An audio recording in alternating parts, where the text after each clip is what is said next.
Garrett Smith.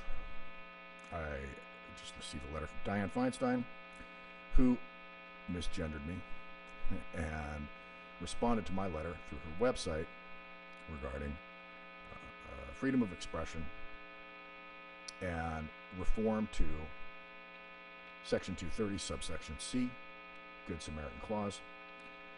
Dianne Feinstein wrote to me, "Dear Ms. Smith, thank you for contacting me regarding free speech. I appreciate hearing from you and welcome the opportunity to respond.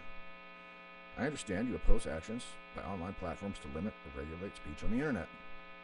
Yeah, she got it. "Please know that I'm a strong supporter of the First Amendment, which protects the legitimate exercise of freedom of speech from government intrusion. Okay. Open exchange of information is critical to making the most informed decisions on issues that affect the lives of everyone in America." Yeah, I agree. "Throughout my tenure in Senate, I have found that sound policy is often the result of such debate." Okay. "At the same time," here's where she gets to, "yeah, but on the other hand, at the same time, I've worked throughout my career to end discrimination and violence. Hate speech, calls for violence and terrorism, or white supremacy in our country must be appropriately curbed within the bounds of the law, including online. As a member of our Senate Judiciary Committee, I am committed to protecting constitutional rights of every American while keeping our country and its people safe." So I responded and said, how do you define hate speech?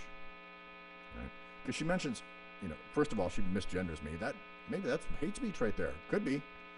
I find it ironic. I don't feel, like I've been violated in any way. I just find it ironic that she would look at the name Garrett Smith and then choose selectively on her own accord Ms. That's very ironic, isn't it? I mean, Garrett Smith, Garrett's a man's name, so probably the most likely selection of pronoun would be Mr. or just by first name, Garrett Smith. Pretty safe there. But anyway, so that draws right into the question of how do you define hate speech? Because platforms define misgendering is a form of hate speech on platforms. If she can't define it, she doesn't know what it means. The other ironic thing about that is that she first says that she defends the principle of freedom of speech guaranteed by the First Amendment. She defends it for the reason that a free and open exchange of ideas to making critical decisions that affect all Americans. Well, to affect anybody. It should be, but she wanted to limit it to Americans on the line, but this is not an American-only thing. It affects everybody. The principle of freedom of expression affects societies. And, okay, so she supports that. Sounds great. But then, she has to protect us against white supremacy. Again, here we go with this bigotry here. She's labeling racism with something that is inherently tied to only one race. Wow. So other races aren't racist. Ooh, Asians can't be, blacks can't be, Mexicans, nobody else can. Only white supremacy is the bad racism, but everything else is just, well, that doesn't even exist. Right. And if you try to say otherwise, well, that might be considered hate speech. But right there, she's mentioning race. So is that considered hate speech? If you can't define it, you don't understand it.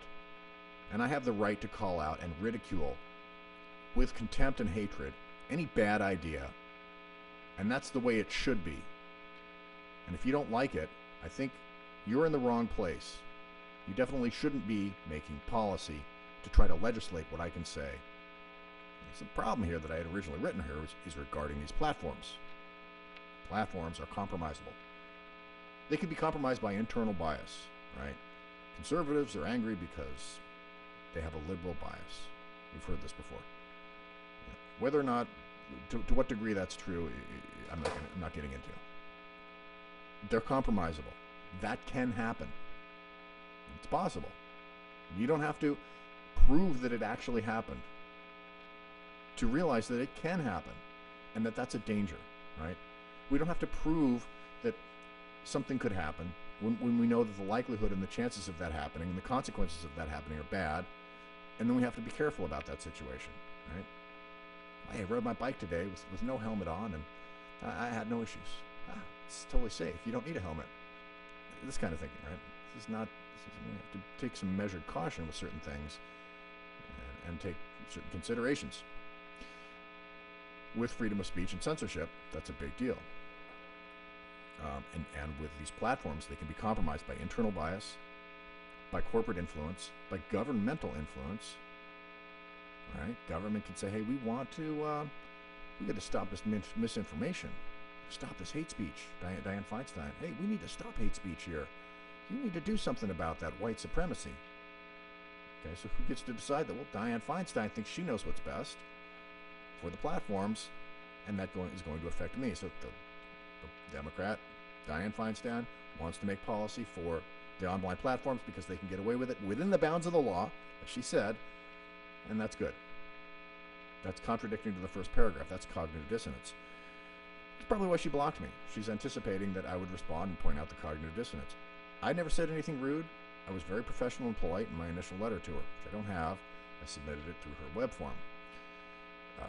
She responded politely and respectfully with an error in her thinking, some cognitive dissonance, contradictory statements, a mistake, right? And blocked me without giving me a chance to address that.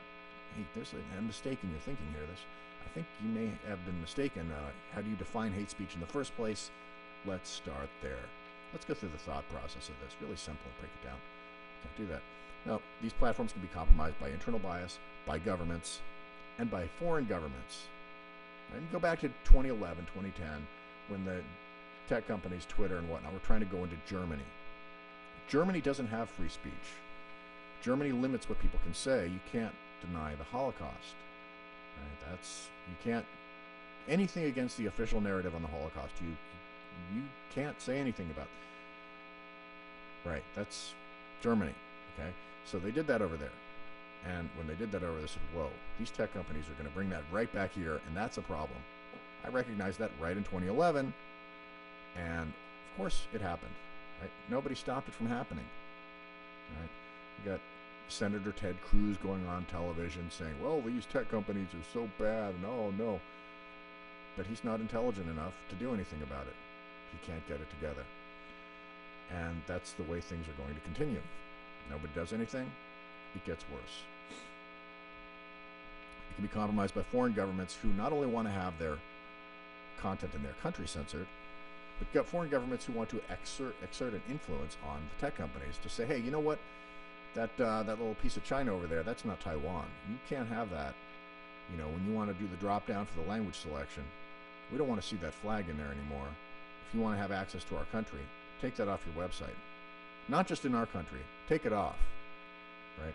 Now, if you're having access to maybe 1.5 billion potential users, and all you got to do is take a flag off, and that's just the first step. And then you start making some money, and then the next thing is going to be, oh, these comments about the CCP or China or Winnie the Pooh or whatever.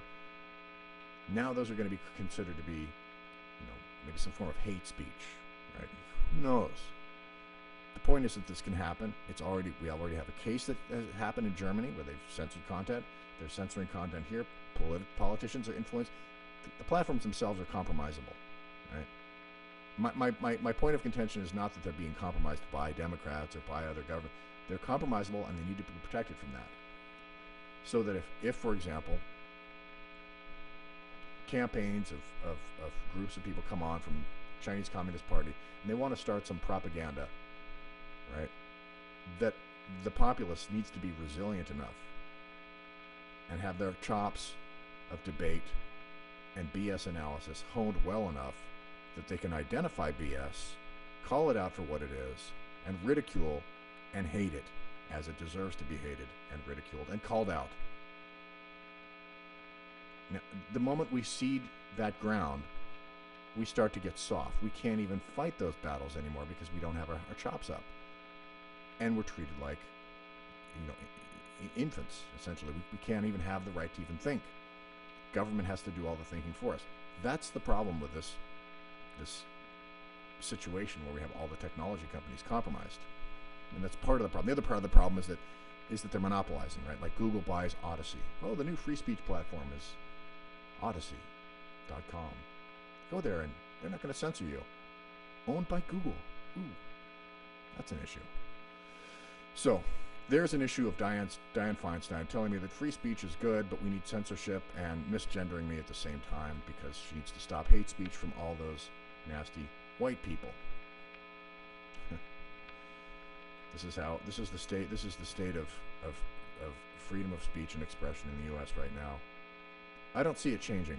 It's going to get worse, and I'm going to continue to fight, and you should too, in this fight against government tyranny into our most basic and fundamental right, the freedom of speech and expression.